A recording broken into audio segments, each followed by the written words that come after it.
país! Oi, gente linda! No nosso programa de hoje nós vamos falar da reencarnação, esse tema enigmático que nos deixa tantas interrogações. Vai estar conosco hoje Jorge Close e vamos a uma pequena pausa e já voltamos para falar desse tema maravilhoso de hoje.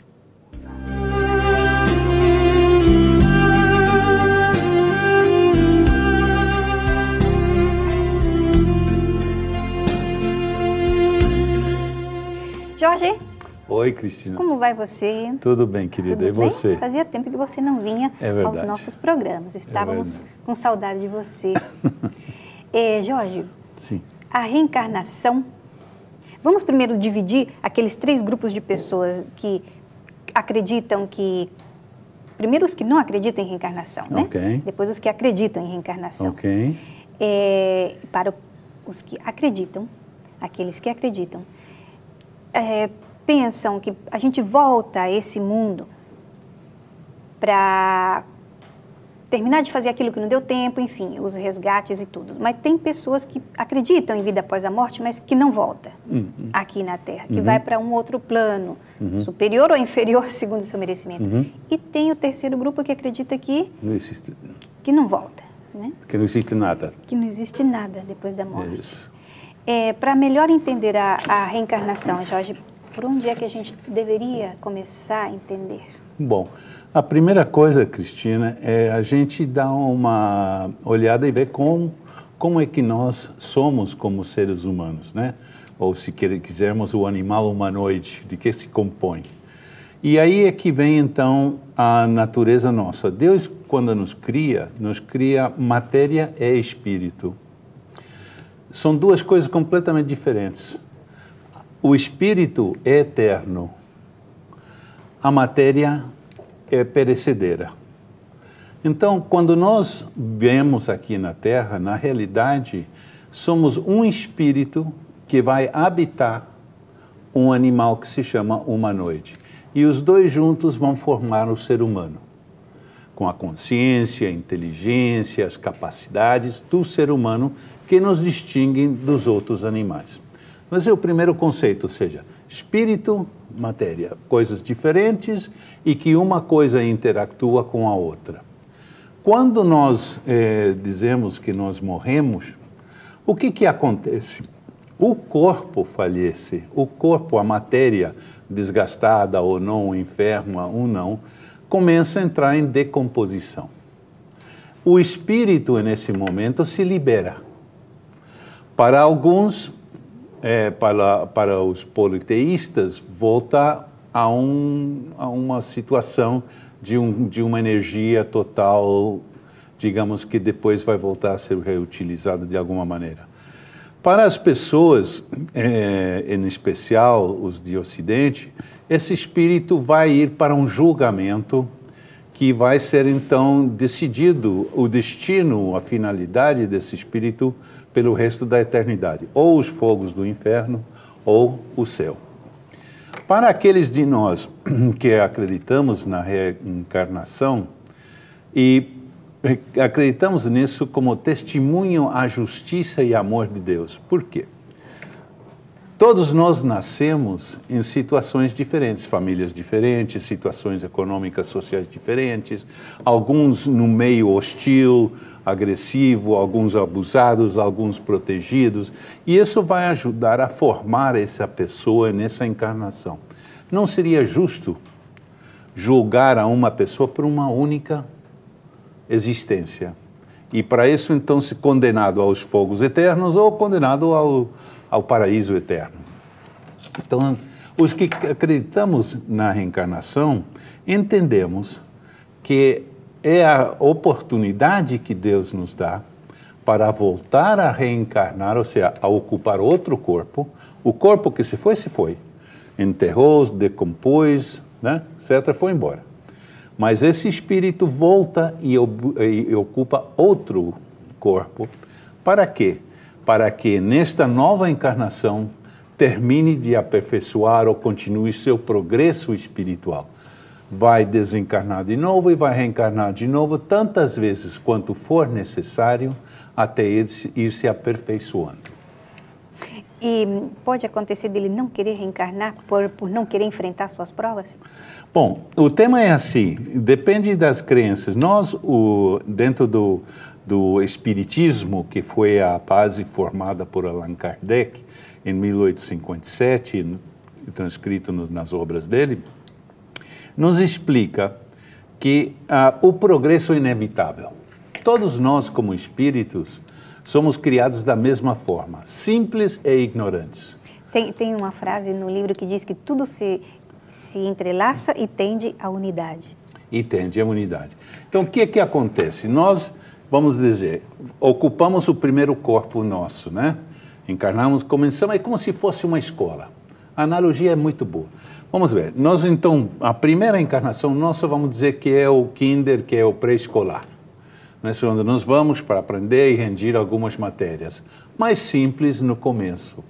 Aí nós desencarnamos e voltamos, vamos supor, para o primário. Então vamos entrar no primeiro grau, o primeiro ano do primário. Nesse ano vamos aprender algumas matérias. Algumas são matérias mais simples, não é isso? E vamos rendir essas matérias. E assim vamos sucessivo, outra encarnação segundo, outra encarnação terceiro, e aí vamos subindo, até que chegamos aos temas mais complicados. Sim. E nesse momento pode ser que alguma matéria que eu dei não aprovei. Então eu vou ter que voltar para fazer mais matérias, mas além disso para repetir aquela que não me foi bem. É como mesmo quando eu vou num ano, faz as provas, não me foi bem na matéria, tenho que rendir ela o ano que vem, junto com outras matérias. É assim. Isso é predeterminado no começo por espíritos que nos ajudam, os espíritos da guarda, que vêm em nosso auxílio, porque quando somos espíritos jovens que estamos começando, não temos informação, né? É como uma criança, ela não vai dizer eu quero estudar tal com a matéria, né? Vem o pai com a professora, estudam e dizem, você convém isto. E ele vai seguir, então, as matérias que lhe são dadas. Ele não nasce com uma tendência, uma intuição, aquela tendência. Tem crianças, tem seres que já, desde a infância, já quer tocar um instrumento pequenininho, já toca piano maravilhosamente bem. Uhum. Bom, esses são os prodígios, digamos, que se falam. Pode ser que isso tenha sido, digamos assim, aprendizagens de outras encarnações. Fica plasmado no espírito? Fica plasmado tudo que... Ou seja, nós não regredimos como espírito. Tudo o avanço que nós fazemos intelectual e moral nos acompanha para a eternidade, ou seja, de uma encarnação a outra. Intelectual e moral. Esse foi um tema que me deixou questionando com as minhas interrogações, né? Me pareceu muito difícil de acreditar para mim. Uma companheira espírita disse, aprenda muitos idiomas, inglês, francês, alemão, japonês, português, espanhol, porque na próxima reencarnação você já vai nascer mais preparada. Uhum. Difícil para a gente falar, poxa vida, eu vou na escola, estudo tudo isso, depois eu morro. Quem garante que quando eu reencarnar, eu vou estar, pelo menos, com facilidade de entender tudo isso? Aqui a situação é a seguinte, Cris. Nós reencarnamos para o nosso aperfeiçoamento e crescimento espiritual. Isso significa que tanto o aspecto intelectual como o aspecto moral. Inclusive, nos dizem os espíritos que o desenvolvimento intelectual antecede o moral. Sim. Não é a sua consequência natural, mas sim o intelectual antecede o moral. Por quê? Porque à medida que eu vou desenvolvendo-me intelectualmente, eu vou tendo uma compreensão melhor e mais exata do que é o bem e o que é o mal. Sim. Se nós tomemos as nossas sociedades hoje, se você vê hoje o que nós consideramos algo que está bem e algo que está mal, e voltamos atrás 300 anos ou 500 anos, nós vamos ver que aquilo que eles naquela época consideravam adequado, correto, hoje nós consideramos uma barbaridade. Escravidão, por exemplo. Matar os teus inimigos. Não é? Maltratar, abusar as pessoas. Lavar a honra com sangue. lavar a honra com sangue, fazer justiça com as próprias mãos, a lei da selva. Com as próprias mãos, aplicar castigo físico aos teus filhos para poder educá-los. Então, todas essas coisas que antaño a gente acreditava que era correto, hoje sabemos que não. Por quê? Porque nossos espíritos têm evoluído intelectualmente. Então, isso permite um crescimento moral. Me tira uma dúvida aqui, por favor. Quando você diz que o desenvolvimento intelectual é mais importante do que o moral? Não digo que é mais importante, não, mas digo que vem primeiro. Vem primeiro. Você está dizendo que, em consequência de um desenvolvimento moral, facilita uma pessoa ter o seu desenvolvimento... Não, perdão. Em consequência de um desenvolvimento intelectual, facilita o ser humano ao desenvolvimento moral. Lhe dá um conceito mais apurado, mais exato do bem e do mal. Isso, porque a minha pergunta vinha... Sim, tem muito sentido, lógico, óbvio, né? Se pensa, raciocina e tem controle de seus instintos, obviamente vai ser muito mais fácil trabalhar em cima de um crescimento moral. Uhum. A minha pergunta é, essas pessoas que muitas vezes vemos, humildes, que vivem lá no campo, na roça, na fazenda, que nunca tiveram oportunidade de ler um livro, nem sequer de aprender a escrever, se viram como podem, falam aquele idioma diariamente cheio de erros, porém, se nota que tem uma pureza de sentimentos, são honestos de natureza, são incapazes de fazer a maldade, trabalham sol a sol, dia a dia, trabalham sem cessar. E nada de progresso intelectual, porque a vida não deu a oportunidade. E como a gente qualifica isso? Já veio no espírito essa bondade trabalhada antes? Aqui, Cris, temos que pensar duas coisas. Primeiro, quando se fala de desenvolvimento intelectual, não significa títulos universitários ou escolares, nada que ver. Sim. O desenvolvimento intelectual meu é obter informação do aqui e agora e poder processar, e a capacidade de processá-la e viver do aqui e agora, tirar conclusões com respeito àquilo que eu estou analisando. Ok. E nesse sentido, você vai encontrar no campo, nos lugares mais remotos, gente que aparentemente é simples porque não tem escola formal, mas que tem uma inteligência inata muito grande. Sim. Uma capacidade, aqueles que têm capacidades comerciais notáveis ou capacidades analíticas, com uma simplicidade, utilizando as suas palavras, mas dizem coisas muito profundas, não é isso? A maioria dos ditados que a gente tem hoje provém do campo, provém de gente simples. Essa é uma verdade. A outra verdade também é a seguinte: nós temos que ver que é muito mais fácil você desenvolver uma conduta moral quando você não põe ela à prova das tentações e de sistemas tóxicos urbanos, por exemplo. Quando você migra de um ambiente onde todo mundo se conhece, onde a bondade, em princípio, domina e a maldade é alguma coisa rara, então é muito fácil você ser bom. Mas quando você migra desse ambiente e vem, por exemplo, para um ambiente urbano, onde a luta pelo necessário é muito maior, a competência pela sobrevivência é maior, então aí é quando se põe à prova realmente a moralidade das pessoas. Se essa moralidade resiste a essas investidas, resiste a essas tentações, resiste a fazer o mal para o seu bem, então essa pessoa efetivamente tem o processado o crescimento moral. Ela passou na prova. Agora a gente tem que ir a um comercial e já voltamos.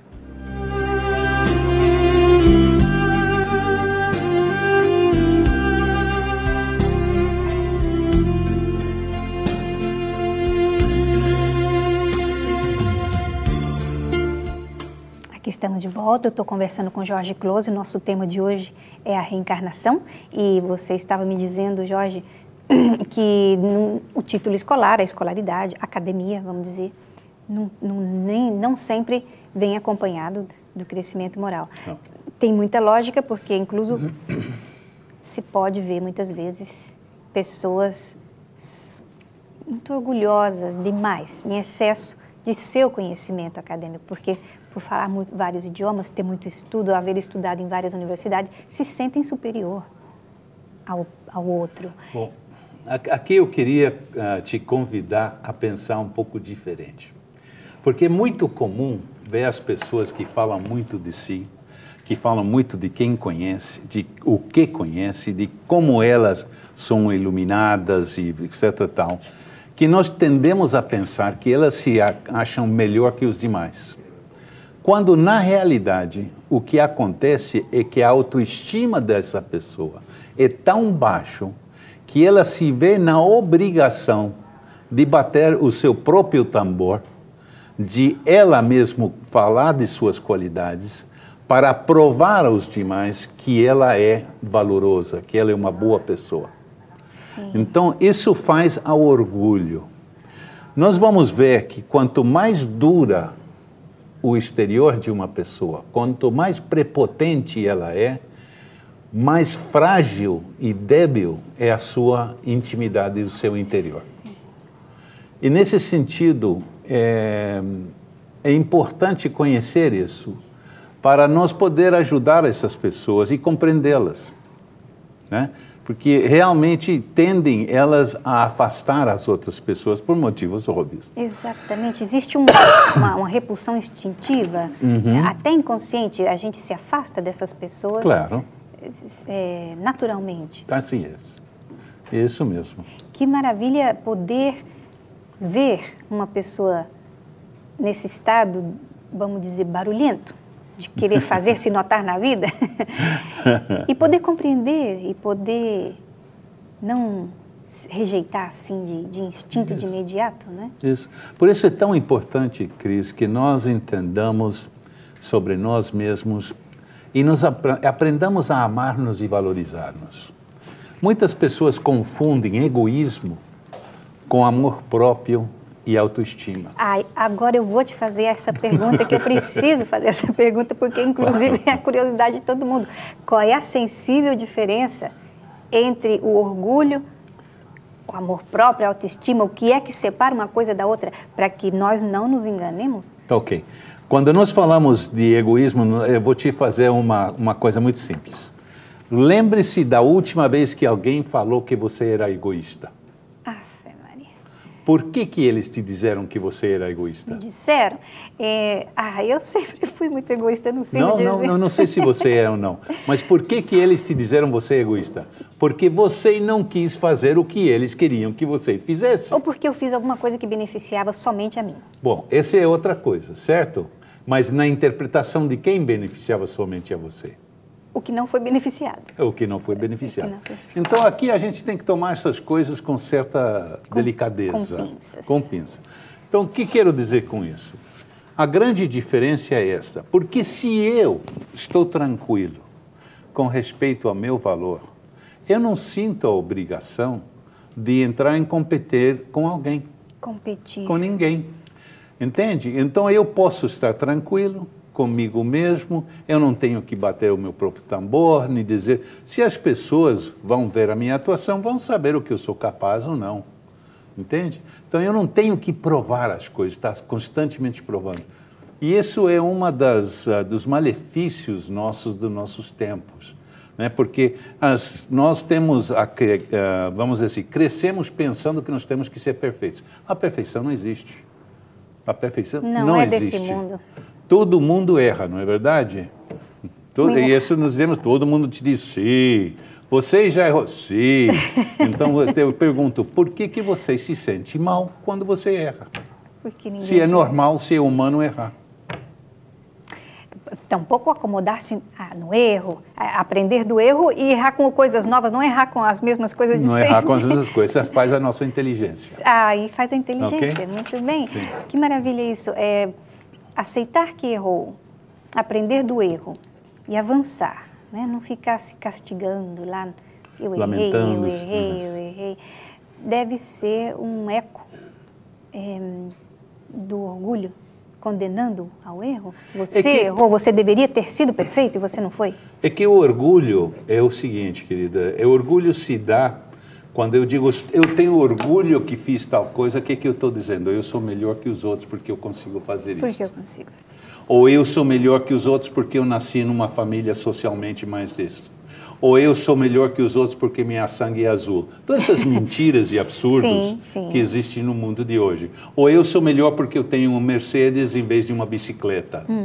Entende? Então, todas essas mentiras que nós assumimos das sociedades de consumo nos fazem dano a nós mesmos. Porque as pessoas dizem e pensam, eu só vou poder ser feliz quando eu conseguir tal ou qual coisa.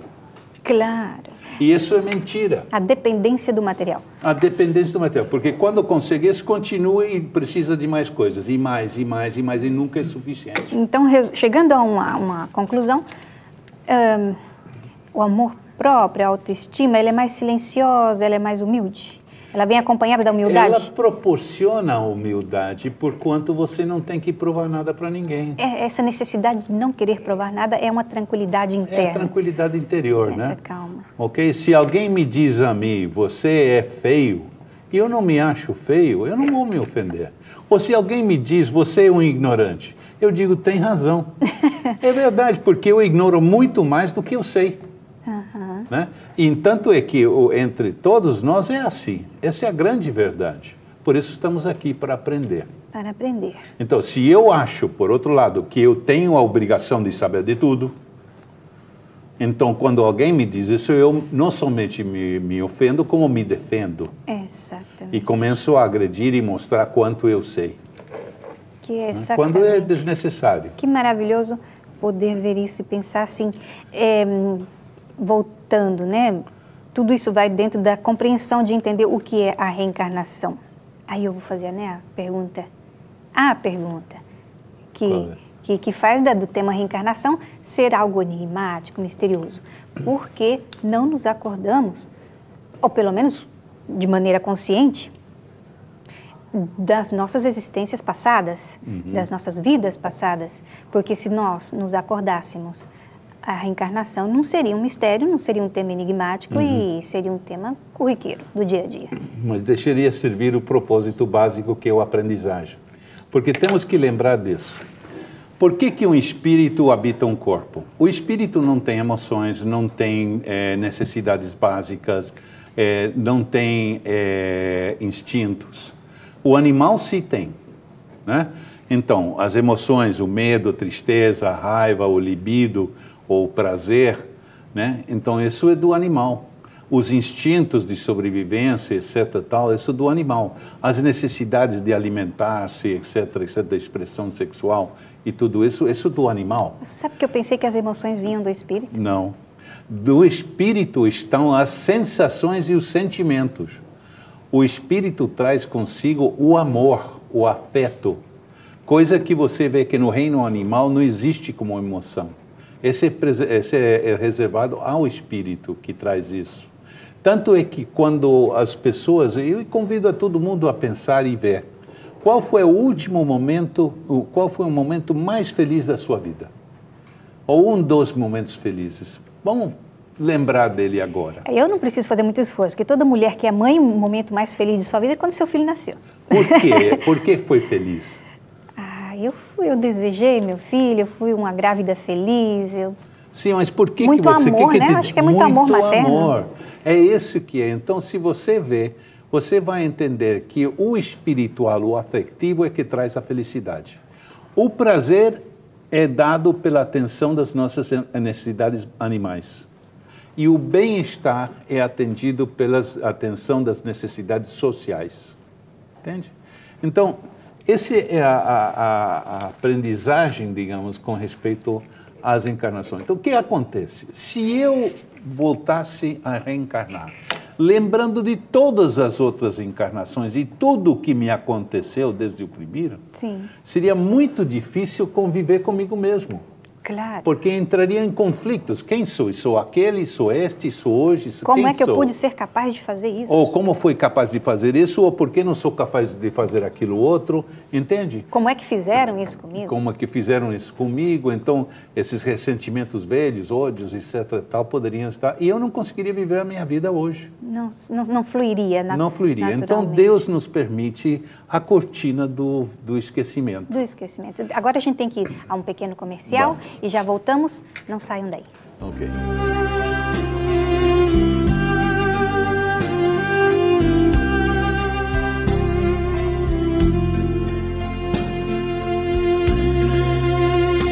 Estamos de volta, nosso tema de hoje é a reencarnação com Jorge Closet. Nos resta um pouquinho tempo, 2 minutos e meio. Jorge, resume pra gente, então, como você estava dizendo, deixa eu perguntar de novo, porque eu queria saber a diferença de emoção para sentimento. Emoção e sentimento. Encarnação, e acreditamos nisso como testemunho à justiça e amor de Deus. Por quê? Todos nós nascemos em situações diferentes, famílias diferentes, situações econômicas, sociais diferentes, alguns no meio hostil, agressivo, alguns abusados, alguns protegidos, e isso vai ajudar a formar essa pessoa nessa encarnação. Não seria justo julgar a uma pessoa por uma única existência. E para isso, então, se condenado aos fogos eternos ou condenado ao paraíso eterno. Então, os que acreditamos na reencarnação, entendemos que é a oportunidade que Deus nos dá para voltar a reencarnar, ou seja, a ocupar outro corpo. O corpo que se foi, enterrou, decompôs, né, etc., foi uma outra. Quando nós dizemos que nós morremos, o que acontece? O corpo falece, o corpo, a matéria desgastada ou não, enferma ou não, começa a entrar em decomposição. O espírito, nesse momento, se libera. Para alguns, para os politeístas, volta a uma situação de uma energia total, digamos que depois vai voltar a ser reutilizada de alguma maneira. Para as pessoas, em especial os de Ocidente, esse espírito vai ir para um julgamento que vai ser então decidido o destino, a finalidade desse espírito pelo resto da eternidade, ou os fogos do inferno ou o céu. Para aqueles de nós que acreditamos na Estávamos com saudade de você. Jorge, sim. A reencarnação, vamos primeiro dividir aqueles 3 grupos de pessoas que acreditam que... Primeiro os que não acreditam em reencarnação, né? Okay. Depois os que acreditam em reencarnação. Ok.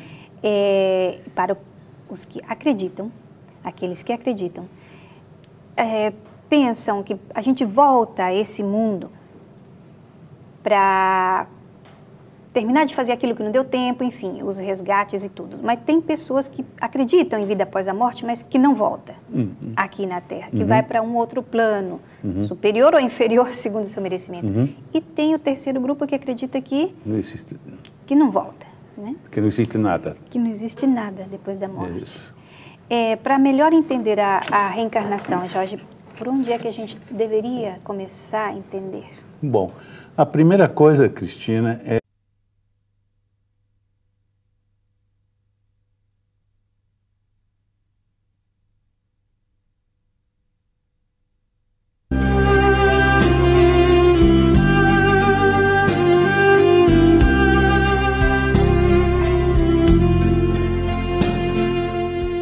país! Oi, gente linda!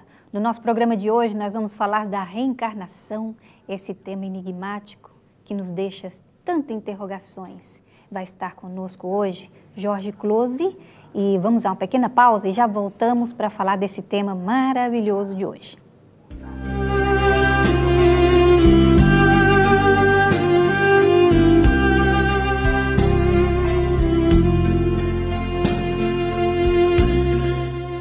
Jorge, Oi, Cristina. Como vai você? Tudo bem, querida. Tudo e bem? você? Fazia tempo que você não vinha aos nossos programas. A gente dá uma olhada e vê como é que nós somos como seres humanos, né?